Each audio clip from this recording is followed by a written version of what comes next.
Julia Dunn's really nervous about that because she's going to run it. She said the 5K is going to kick her butt. I'm sure she'll be fine. It's a cutting-edge machine revolutionizing the way doctors treat cancer patients. Surgeons at Albany Med offer the only robotic surgery for head and neck cancer patients in the capital region. Speaking of the devil, our Julia Dunn explains its benefits and how it's even working to lessen the side effects of chemotherapy. At first glance, this looks like your everyday surgery, only it's being done by a robot. It's very exciting because we haven't really had a lot of new developments in terms of technique in head and neck cancer surgery until this has happened.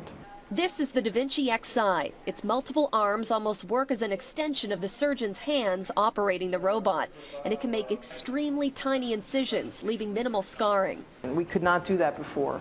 The robot gives us better visualization. There's tiny little instruments that allow us to work in very tight spaces. And we were able to remove pretty big tongue tumors through the mouth.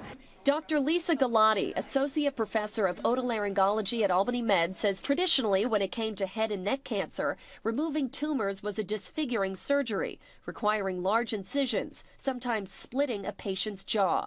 This way, scarring is minimal. Hospital stays are shorter and chemo doses are much lower, reducing the side effects. We're still working this out, but the fact that some patients don't even need radiation afterwards is pretty remarkable. Head and neck cancer only accounts for 3% of all cancers in the United States. Symptoms include a lump, swelling, or sore throat. Other times, people show no symptoms at all. The most common risk factor, smoking. The average person can increase their risk of developing head and neck cancer almost 10 times the non-smoking population.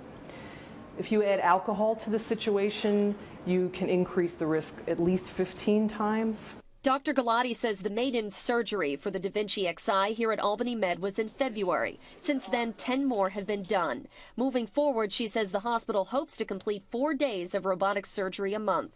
In Albany, Julia Dunn, CBS 6 News.